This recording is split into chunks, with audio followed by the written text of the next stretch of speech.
Dans cette première vidéo de calcul intégral, je vais m'intéresser à une première méthode qui est la méthode de calculer des primitives, des intégrales de fonctions composées. Alors je vais donner pour ça deux exemples dans la première partie et puis je terminerai par un exemple où la méthode ne fonctionne pas, c'est-à-dire un contre-exemple. Alors, je souhaite calculer cette intégrale-là. Je n'ai pas de moyen direct de la calculer, je n'ai pas de primitive connue, et donc il faut que j'utilise une méthode nouvelle.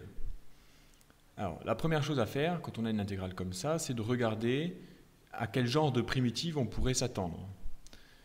Étant donné qu'il y a une exponentielle à l'intérieur de cette intégrale, c'est ce que je vais appeler ma fonction principale, eh bien, une primitive de l'exponentielle, c'est toujours une exponentielle.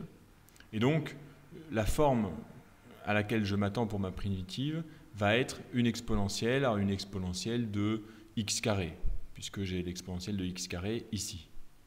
C'est-à-dire, je le réécris exponentielle de u de x, de manière générale, où u, c'est une fonction.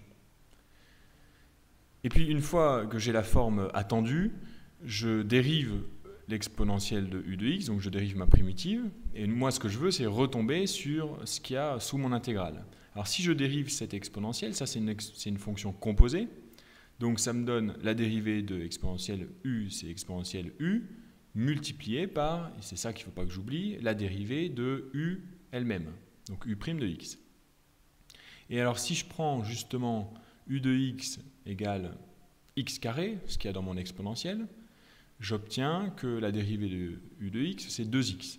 Et donc, je reconnais que ce qu'il y a sous mon intégrale, c'est précisément ce que j'ai calculé ici avec u de x vaut x carré et u' de x vaut 2x. C'est la même chose. Ce qui veut dire que l'intégrale de ça, ben, c'est exactement égal à e de x carré. Donc, je peux le réécrire comme ça. L'intégrale de e de u de x fois u' de x, c'est égal à e de u de x, donc e de x2. Cette fois-ci, c'est plus une intégrale, c'est la primitive. Donc entre crochets, et je mets des bornes à ce crochet qui sont les mêmes bornes que l'intégrale, 0 et 1. Et comment je calcule ce crochet? Eh bien, ça c'est égal à la fonction évaluée au point x égale 1, moins la même fonction évaluée au point x égale 0. C'est-à-dire, quand x vaut 1, ben, ça me fait e de 1, moins e de 0. Voilà. Et ça, c'est la valeur de mon intégrale de départ.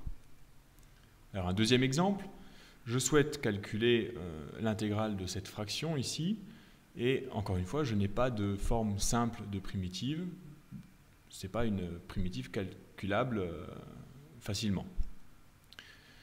Donc, j'identifie une forme de la primitive attendue, et comme j'ai une fraction, en général, la forme attendue d'une primitive d'une fraction, c'est un logarithme.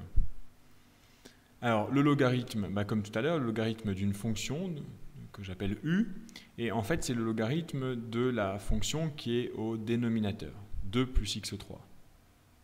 Alors, maintenant, je m'attends à ce genre de forme, et je vais donc faire comme tout à l'heure, je dérive cette primitive, et la dérivée de ça, elle est égale à le dérivé d'un ln, c'est 1 sur u, mais attention, c'est une fonction composée, donc je n'oublie pas de multiplier par u' de x. Donc en fait, ça c'est égal à u' sur u. Et je dois donc vérifier que ce u' sur u, c'est bien la forme de mon intégrale qui est là.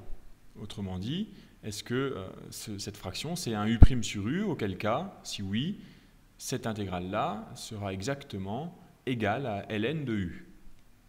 Bah, ici, ça tombe bien. Si u de x vaut 2 plus x3, alors u', la dérivée, vaut 3x2, et c'est exactement le numérateur sur le dénominateur de la fraction ici. Donc, j'ai la forme voulue, ça c'est un u' sur u, et donc, mon intégrale, u' sur u, elle vaut, donc il n'y a plus d'intégrale, elle vaut un ln de u, alors u c'est 2 plus x3, et pareil entre crochets, entre 1 et 0, ou 0 et 1. Donc je calcule le crochet, quand x vaut 1, ça me fait ln de 3, et quand x vaut 0, ça me fait ln de 2. Donc ln de 3 moins ln de 2. Voilà pour la valeur de cette intégrale. Alors, dernière fraction ou dernier exemple de calcul intégral où cette fois-ci ça ne va pas marcher. Alors, on va faire la même méthode. J'ai une fraction, donc je m'attends à une forme primitive qui pourrait être un ln de u avec le même dénominateur. Sauf que maintenant, si je pose u égale 2 plus x3, la dérivée c'est la même que tout à l'heure, c'est 3x2. Et là, ça ne coïncide pas avec le numérateur ici de ma fraction. Donc là, on a un problème. Je ne peux pas calculer cette intégrale avec la même méthode puisque je n'ai pas une intégrale de la forme u' sur u. Donc la méthode ne va pas fonctionner dans cet exemple-là et on va avoir recours à d'autres méthodes comme la décomposition des fractions rationnelles par exemple ou la méthode de l'intégration par partie qu'on va voir dans la deuxième vidéo ou encore la méthode par changement de variable qu'on va voir dans la troisième vidéo.